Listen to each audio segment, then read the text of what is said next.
Good morning, everyone, and welcome to the show. Fernando, how you doing?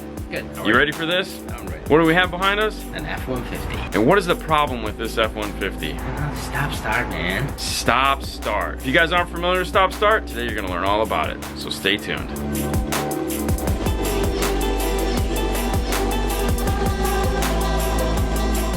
Today we're going to be working with the new Axxess AX SSO stop start override interface. Let's just head to the bench and we'll start talking about it. So one of the big hurdles we're going to have going forward in car audio is cars that have stop start, meaning there's a button on the dash, hopefully that you can override it, but every time you turn off the car and turn it back on, you have to hit the button again. Well, why even hit the button in the first place? The idea is that when you pull up to a stoplight, to conserve on fuel, it turns the engine off. It'll stay off for a maximum of 2 minutes. Well, during that time, the voltage in the car is going to reduce. If you have a stereo, car goes to start back up, a lot of the times the car drops to as low as 8 volts. Well, this is going to cause a problem for some amplifiers in that they don't operate at that low of voltage. Well, wouldn't it be nice if you could just hit the button once and then forget about it? And that's where this piece comes in. And the reason why it's universal is it'll work with more than one manufactured car.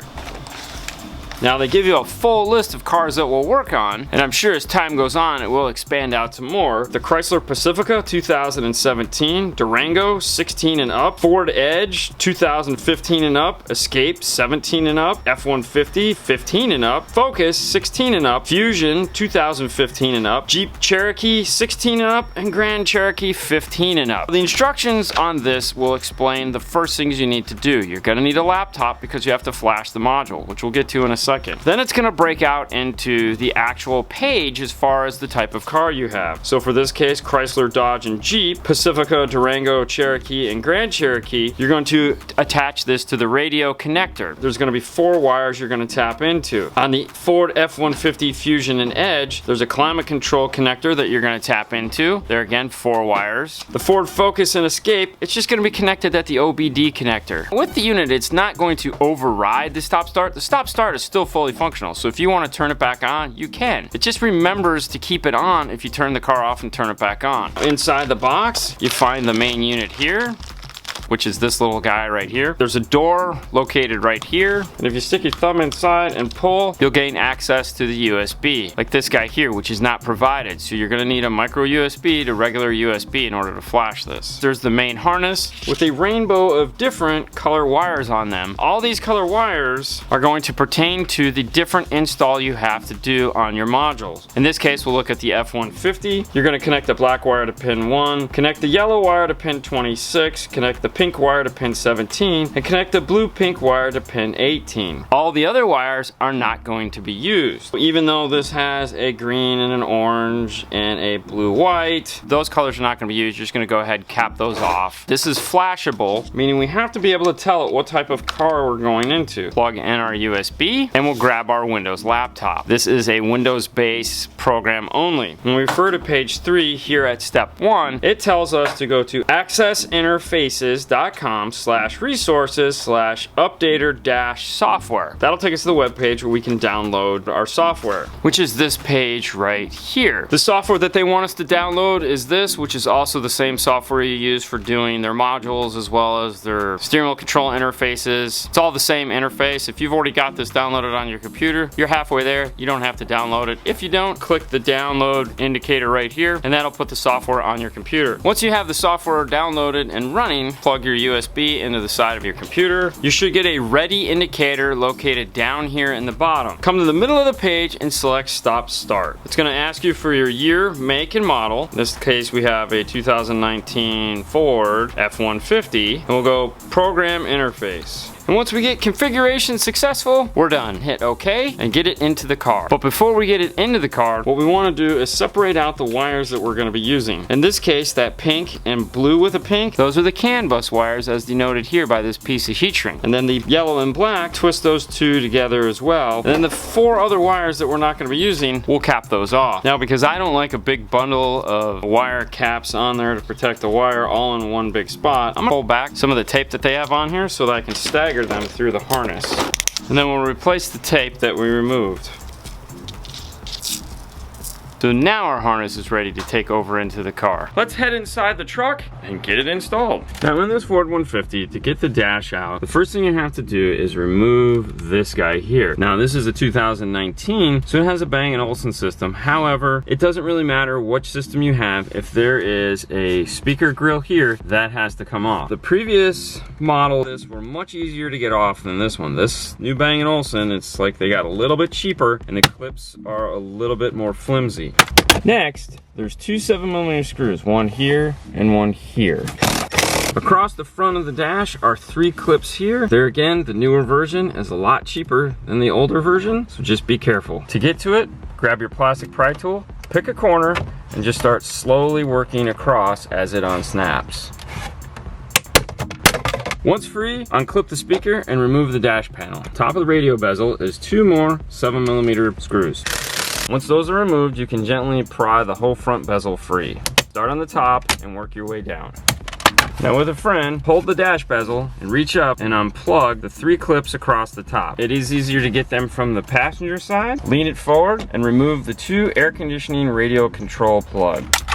Set the bezel aside. According to the instructions, the harness we're looking for here is the climate control harness that is the 26 pin. That's not going to be this one, it's going to be this one. The one that is fully insulated and covered and then has this 4 inches of tube covering it. What we have to do first is there's a zip tie located on here that needs to be cut and removed, and then there's 2 little tabs on either side here and here. Those just need to be spread apart and the whole unit will slide open.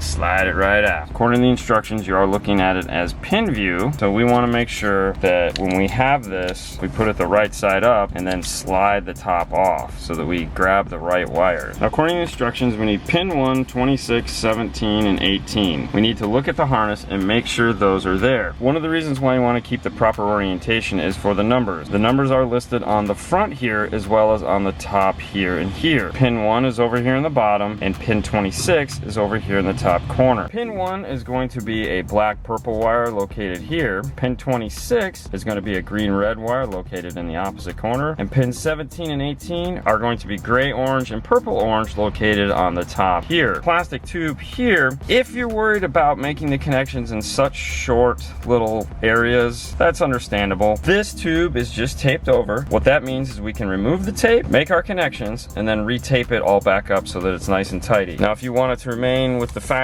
look, you're going to need some regular 3M black sticky tape as well as some interior Tessa fleece tape. The tube is off. Make sure you remove all the tape off of it and then just set it aside. We'll tape it all back up later. We've come in and we've separated out our wires. We have our gray and purple. They're going to be twisted because they're data, so just spread them apart. We've grabbed our black purple and our green red, and we're going to connect our wires to them. Now real quick, let's take a moment and talk about how we're going to connect these wires. These are data wires and they're super thin. A lot of people will want to solder these, and if you're good at soldering and have great solder skills, it's not a bad idea. However, if you're not, these are not the wires that you want to sit for 20 minutes trying to get a ball of solder on. These are data wires and they are super thin. You might want to try the poke and wrap approach, which is just as good and will do the job exactly the same way. We just want a good connection. We're not going to have any worries of pulling apart. Let me show you how to do the type of connection, what we call the poke and wrap, and then you can decide how far you want to take it from there. Strip your wire ends so you have about 1 inch of exposed copper. Twist the ends nice and tight. We'll start over here with our first wire, which is the black and purple. Strip it about 1/4 inch. Grab a pick tool and poke a hole in it just like you would be looking at a needle, like that. Next, we'll take the black wire and we'll thread that through the hole.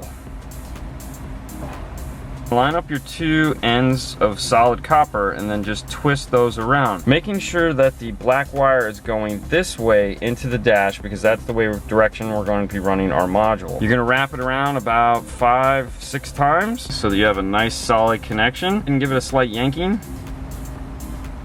As you can see, it's a good solid connection. Next, grab some black electrical tape, pull off about 1 inch, cut it with scissors. Don't pull it and rip it because you'll stretch the tape. Now wrap that around in a solid level twist. You want about a good 3 or 4 wraps of tape around it. Try not to stretch it too much while you're twisting it. You don't want to stress the tape and have it shrink up later. You want it to keep its size and shape. All right, so there we go. That's our insulated. 4 more wires to go. We're gonna do the same thing on them. If you want to solder it and you're good at it, you could simply apply a slight heat with a ball of solder right to that wire and you're done. Don't hang out and camp there all day. All 4 wires are attached. What we want to do now to make sure that these pieces of tape don't get hot or gooey or slide off, we're going to apply a second layer of tape over this area of the harness here, taping over our tape as a double insulation. For that, we're going to use exterior Tessa tape, which will handle a lot more heat. Then when you're wrapping exterior Tessa tape, make sure you pull it nice and tight. You want this layer to be super grippy, so just kind of twist and pull.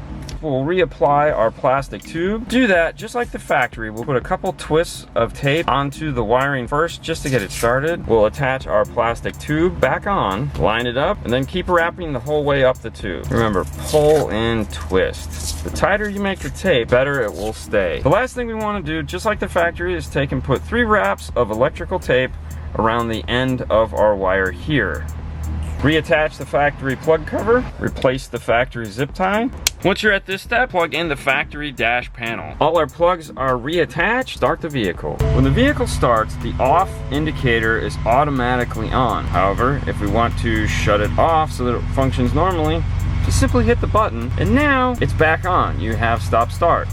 Hit it again, and it's back on. If I shut off the vehicle and then start the vehicle back up, it will start in the off position. And just like that, the stop start is gone. We can pull up to a stoplight and not have to worry about our batteries going dead or amplifiers cutting off. It's just like old times. We can have a good time and bang on out. Right, Fernando? Right.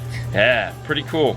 Well, if you'd like to get a piece like this for your car, head over to metraonline.com. With that, as we like to say, on to the next one, guys. You guys have a wonderful day as always. Oh, before I forget, just reverse put it back in. Snap this back on, put your screws back in place, and you're done.